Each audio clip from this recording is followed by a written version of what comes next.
ঈদের আগে বরিশালে ঊর্ধ্বমুখী মাংসের বাজার এ বিষয়ে আমরা বিস্তারিত জানতে চাই। বিস্তারিত জানাতে বরিশাল পোর্ট রোড বাজার থেকে যুক্ত হচ্ছেন অমিত হাসান।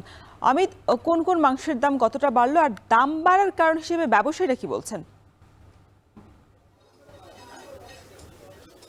রওশন, একটু জানিয়ে রাখি, ঈদ উপলক্ষে বরিশালের বাজারে সব ধরনের মাংসের দামই কিন্তু বৃদ্ধি পেয়েছে। বিশেষ করে গরুর মাংসের কথা যদি বলি, সপ্তাহ ব্যবধানে প্রায় 30 থেকে 100 টাকা পর্যন্ত বৃদ্ধি পেয়েছে। বিশেষ করে গরুর মাংসের যেখানে 750 টাকায় বিক্রি হতো সেখানে কিন্তু এখন 800 টাকায় বিক্রি হচ্ছে। একই সাথে খাসির মাংসের কথা যদি বলি, সেটা 1100 টাকায় বিক্রি হলো, আজকে বাজারে 1200 টাকায় বিক্রি হচ্ছে। এবং ঈদের বাজারে আসলে গরুর মাংসের দাম বরাবরই আসলে বৃদ্ধি পায়, সেটা এবারও আসলে লক্ষ্য করা গেছে। এবং যদি মুরগির কথা বলি, 10 দিনের ব্যবধানে 20 থেকে 70 টাকা পর্যন্ত বেড়েছে। বিশেষ করে ব্রয়লার মুরগি, যেটি আমরা গত সপ্তাহেও দেখেছি যে 190 টাকায় বিক্রি হচ্ছে, সেটি 2-3 ধাপে বেড়ে আজকে 215 থেকে 220 টাকা প্রতি কেজি ব্রয়লার মুরগি বিক্রি হচ্ছে। এছাড়া লেয়ার মুরগি 300 টাকায় বিক্রি হলেও আজকে বাজারে 330 টাকা দরে বিক্রি হচ্ছে। এবং 260 টাকার সোনালী মুরগি আজকে 280 টাকায় বিক্রি হচ্ছে। সব মিলিয়ে বলা যায় যে 20 থেকে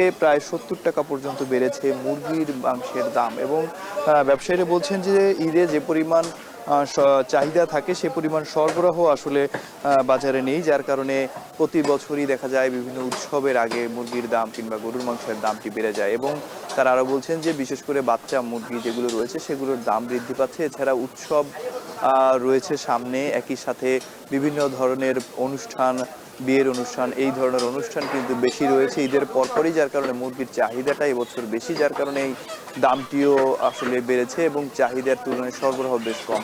এবং গরুর মাংসের কথা যদি বলি, প্রতি বছরই আমরা দেখতে পাই যে ঈদ কোরবানি এলেই আসলে গরুর মাংসের চাহিদাটা বাড়ে, সাথে সাথে দামটিও বেড়ে যায়। এবং এ বিষয়ে ভোক্তা কিংবা যারা বাজার মনিটরিং করছে তারা কিন্তু মনিটরিং করছে, কিন্তু তারপরেও আসলে এই দামটি নিয়ন্ত্রণ করা যাচ্ছে না। তারা বলছেন যে কেনা বেশি থাকার কারণে বিক্রিও করতে হচ্ছে বেশি দামে, যার কারণে আসলে তাদের কোনো কিছু করার নেই। ব্যবসায়ীরা বেশি দামে কিনছেন বলেই বেশি দামে বিক্রি করতে হচ্ছে। এদিকে ক্রেতা যারা রয়েছেন তারা কিছুটা বিপাকে পড়ছেন ঈদ বাজারে কেনাকাটা করতে এসে। তো বরিশাল থেকে এই ছিল আমার কাছে সর্বশেষ। রওশন। ঈদের আগে বরিশালে মাংসের বাজার ঊর্ধ্বমুখী, সে বিষয়ে বিস্তারিত জানাতে আমাদের সাথে যুক্ত ছিলেন সহকর্মী অমিত হাসান।